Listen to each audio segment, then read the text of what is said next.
All right, Che, we're doing a Discog dive. Let's get straight into it. One of his big hits straight out of the gate in like 2021 was Agenda. It was kind of like a plug-and B sound, kind of making his name for himself in 2021. He continues that with an EP called 3 in 2022. It's what is known as his Che Marnie era. Songs like 9 and City kind of show you can find a pocket in a beat with some decent flows. There's some good one-liners mixed in that gives you some pretty cool quotables. So like Mexican plug called Fuck Nigga Cinco, How You Got Drank But Don't Know Where the Semi At. At this stage, the raps are pretty decent, but the delivery could be cleaner, and a lot of the bars there could be a bit more imaginative. I still find he can be quite cliche, but it's not completely littered with cliches. The song concepts and the topics aren't really pushing any boundaries particularly, and not particularly focused, but it's still enjoyable. And the musical approach is kind of very by the book and quite textbook, but there's some solid rapping, but there's no real surprises here. It's very much the same sort of tone throughout a lot of these songs. So I'll give it a C. It's enjoyable. I'll give it a C as a grade. Closed captions will then drop in July 2023, which takes an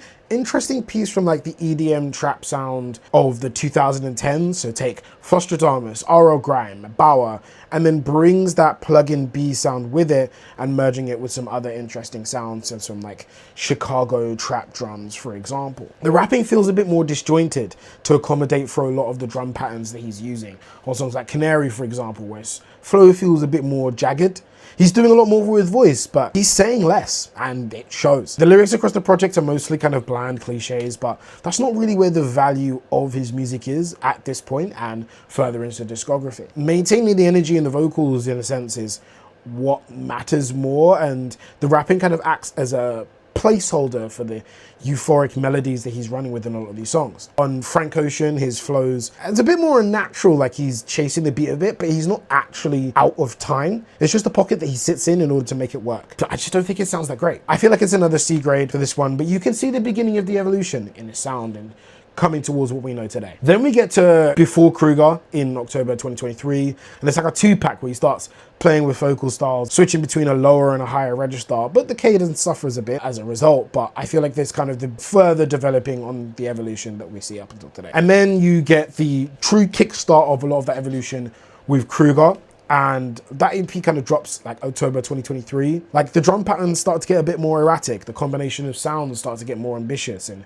he goes more for refrains than verses and starts playing with vocal styles more. This is the point where a lot of the song structure gets lost because like a lot of it just feels blended together. A lot of the songs feel like one big chorus. The problem is he sacrifices a lot of his like previously quite witty lyricism with some of those quotables I described to you earlier, and he loses quite a bit of vocal clarity, but in return, he gets a lot of a varied cadence. Sayso, which is the track which kind of bursts the alter ego, is a good example of the trade-off that he makes.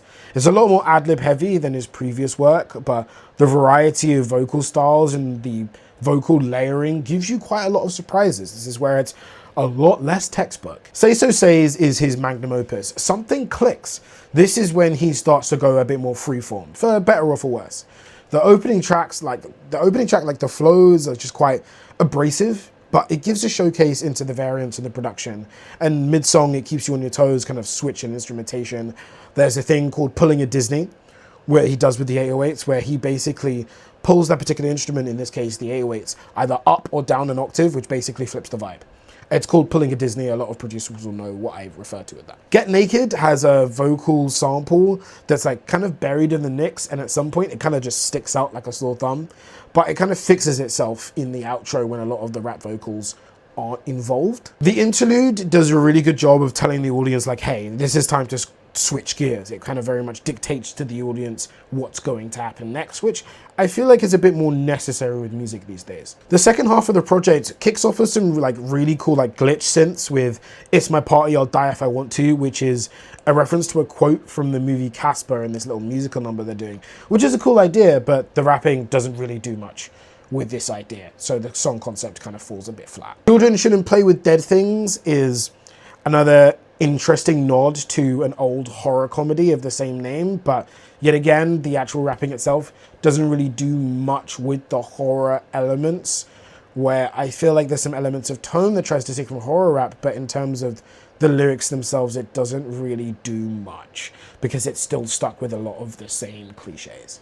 It still gets a C. I still feel like it's in my enjoyable category, but it leaves a lot on the cutting room floor and leaves a fair amount to be desired. Before we get to the final version of Rest in Bass, it's worth noting that there was a draft version, like a version 1 that we found on SoundCloud. It's not as hyperactive or overstimulating as the final version. You know, there's a lot more groove, there's a lot more rhythm, there's a lot more subtleties with tracks like Keep On Going or Promethazine, which didn't quite make the tape. And sure, the raps are they're not particularly impressive, but they don't feel like they're drowned, or they don't feel like they're a placeholder that fills the space where vocals are supposed to be for texture. It feels like there's a little bit more attention or intention drawn to the rapping itself. And then you get the project that blew him up in the first place, being Rest in Bass. Like, this is where sonically, he just starts gambling. He really just starts throwing shit at a wall and seeing where it sticks. But it's very much, he's like, okay, you want dopamine and adrenaline? Cool, I'm just gonna throw it at you. And he does that for pretty much a lot of the runtime of this project. But because a lot of the different variations and a lot of the instrumentation he picks is, and in terms of how a lot of the song compositions work, there is a lot to get yourself stuck into. When it works well, you get songs like DIOR LEOPARD, which has some really cool, well-transitioned beat switch that brings you into a new segment of the song and keeps you engaged, and along with some pretty solid rapping across that one. But when it misses, you get songs like On Fleek, which you can't really do much with the song. You either mosh pit uncontrollably, or you're just standing to the side watching and being like, are the kids really jumping around to this? You can't really do very much with it. Mannequin is like this maximalist take on hyperpop with the kind of trap sounds that he's bringing alongside of that kind of rage sound he's bringing alongside of it. And it ends up being a bit of a chaotic mess that even Xaviersobased just can't save. Hellraiser is like a 2-for-1 brick package of underwhelming rapping with the sporadic vocal styles that actually really suit the track well. But lyrically, there's nothing happening here. The two of them rap about nothing for this track. Then you get some pretty good song structure with the song Bass, which has some good like melodic vocals that feel really angsty, which is appropriate with the lyrics, and the classic misunderstood rebellious teenager with the emotive synths. It's very Juice WRLD, but it's updated. It's look how the drugs will destroy my life. These are the perils of the rockstar lifestyle. I feel like the song could have committed to the song concept more, probably, but do you know what? I'll take what I can get with this one. This is one of my favorite songs on the project. Final note though, Chucky, you see that verse? You stole the show, I'm not even gonna lie. Trigger discipline, I'll let out 10, 20 more for the rat horn. That, quotables, just give me some quotables. Something for me to sink our teeth into. Chucky, you stole the show on that one. I feel like both the EPs that he drops this year, specifically like the song Promoting Violence, it showcases a big problem that Shay has. The fake hood gangster facade is so transparent throughout his whole discography, and this EP reveals it even more. There's no way you're buying into it. It makes some of his aesthetic just kind of void, because that's what a lot of his aesthetic is. It's like, cool, I am the final boss of gangsters of all Atlanta, and you're like, I'm not buying this. There's an art in making violence poetic, menacing, but also fun at the same time. And Shay just isn't very good at that, especially on this end of his discography. I feel like more recently he's trying to sell us something that no one ever really believed in the first place, and he's tripling down on it. And I think it's interesting because across his discography, I feel like a lot of fans didn't necessarily value that in him and weren't particularly bought in anyway. They kind of just went, sure, okay, I guess we can suspend our disbelief and kind of just go with it.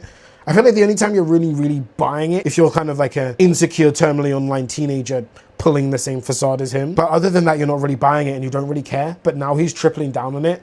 A lot of the gun bars across both EPs, you're kind of just rolling your eyes and be like, okay, sure, all right.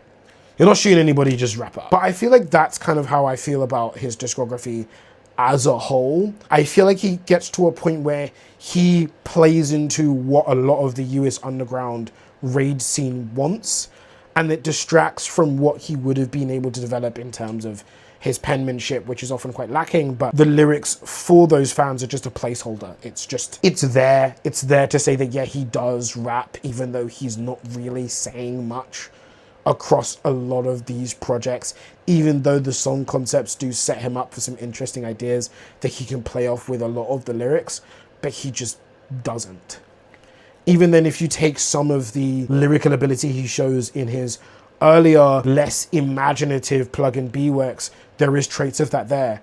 I think he just needed to continue developing that. But now you just get a state where he's like, okay, he lives and dies by these rage sounds and doesn't really have the lyrical ability as a rapper to fall back on. But in order to get the flows to work for a lot of these beats, he has to sacrifice some elements of vocal clarity. Sometimes the flows feel a lot disjointed. The songs feel like one big chorus with a lot of refrains and ad-libs rather than having more cemented verses. And I think that hurts him, and I don't think that's a worthy trade-off.